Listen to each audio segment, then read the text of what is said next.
How's everybody doing? This is a DVD update for pickups. Now let's get on to the pickups. First up is Infestation.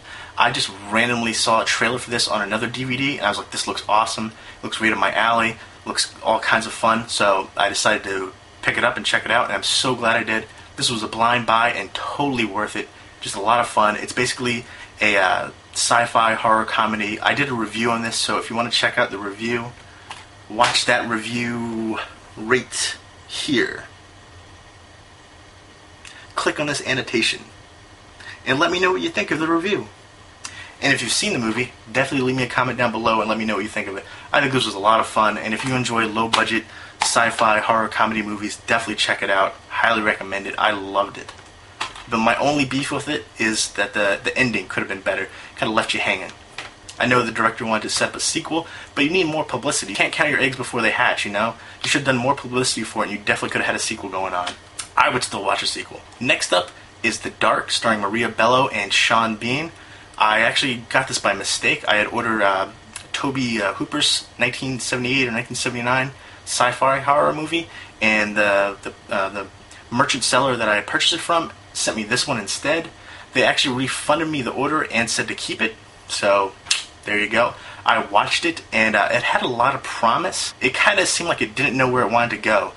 Towards the end, it kind of got all kind of mixed up. It's basically about Welsh mythology and Whim, I believe it was called. It's basically a place that's not quite heaven or hell. It's kind of like a middle ground, and it just told about the story about somebody who lost their daughter, and they got people to jump into the water and bring the daughter back, but the daughter came back kind of with something else there with her, kind of evil, and it just goes on from there. The tagline is one of the living for one of the dead, and at the end, like I said before, it kind of seemed like it didn't know where it really wanted to go. It was a little kind of mixed up. And one thing I have a question, if anybody's seen this movie, at the very end they show a face, and I want to know what your guys' opinions on who you think the face was. Was it the shepherd? Was it Sean Bean?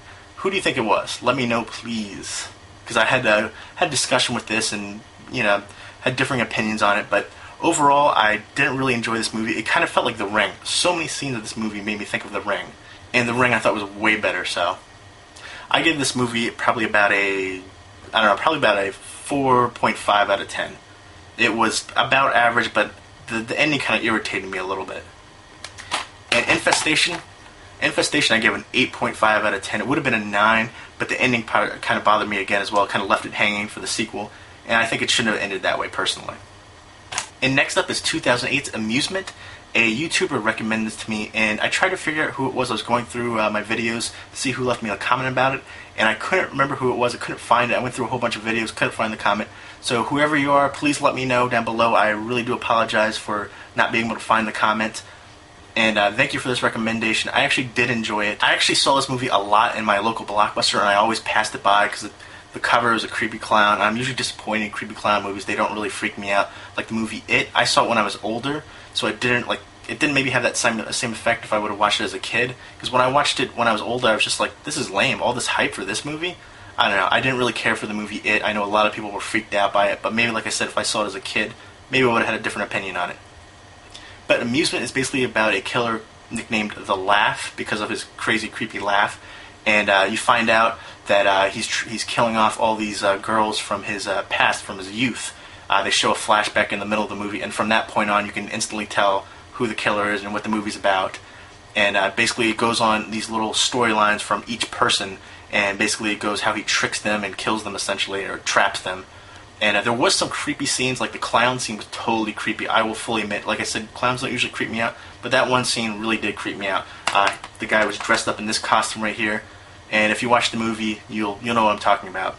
Now, there was a lot of plot holes in this movie that really bothered me, but overall, there showed a lot of promise. I would love to see more from this director and from the people that did the visuals and the effects of this movie. They did a great job on this. The killer in this movie, The Laugh, his name is Keir O'Donnell. He's been in a bunch of different things. He was in Always Sunny in Philadelphia. He was in an episode of that, which I thought was great. I love that show. He was also in Wedding Crashers as the brother. If you've seen the movie, you know what I'm talking about. He was also in The Breakup, I believe, as the brother as well. So he plays creepy really well. And also Tad Hilgenbrink, who's also in the very first scene of this movie. He was in American Pie, Band Camp. He was in Lost Boys, The Tribe. And he was also in The Hills Run Red. So he's been in a bunch of stuff, so it was good to see him, and he was a familiar face as well. And I thought this movie showed a lot of promise, but again, the plot holes really bothered me, and I would like to see more from them. And the ending really bothered me again. I've been complaining about the endings of the last 3 movies. Now, I don't want to spoil this, but I'm going to kind of say a little something real quick. The ending, I don't need a happy ending. In fact, I kind of prefer when the endings aren't happy, as long as they're well done.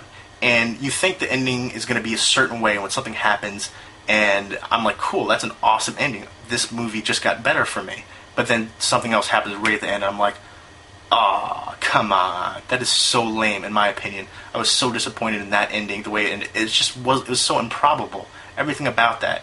And then, I don't want to give anything away, but that ending really pissed me off. I thought it would have been so much better if it would have gone how you expected it to go at first, when it led you to believe it was going to end this way, but then something changed.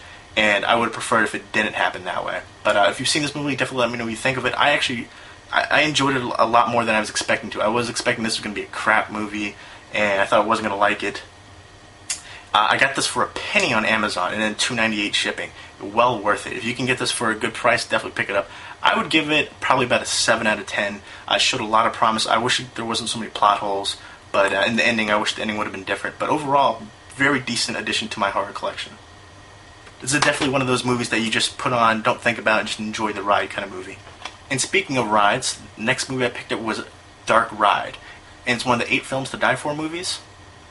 The movie stars Jamie Lynn Sigler. Everybody, of course, knows her as Meadow from The Sopranos. And it stars Patrick Renna, who is the red-haired, freckled, chubby kid from The Sandlot. You play baseball like a girl.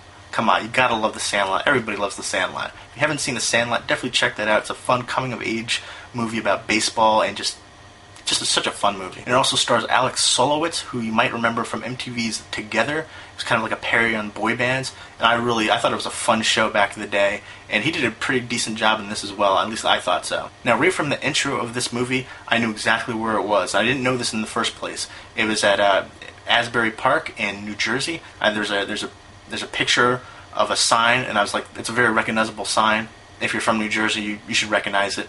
And basically it's about a killer who, some years earlier, he killed a bunch of people on this ride that he lived in. He lived inside the ride, and he goes to a mental institution for the rest of his life. And of course he escapes the mental institution, and he goes back to the dark ride right when it's spring break for all the college students. And the group of these kids, they get together and decide they're going to go for spring break, but they decide to stop at the dark ride and check everything out, because it's going to be reopening after all these events happened years earlier.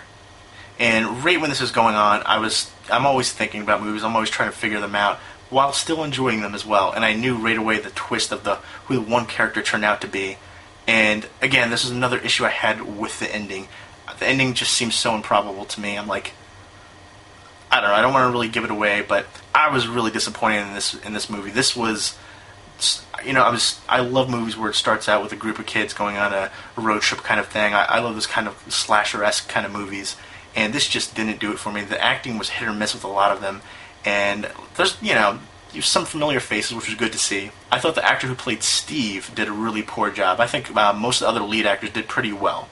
But Steve really brought the movie down a little bit, in my opinion. No offense, character who played Steve, David Clayton Rogers, no offense. I just didn't dig this performance. Maybe you have better stuff up your sleeve, I don't know. Hopefully.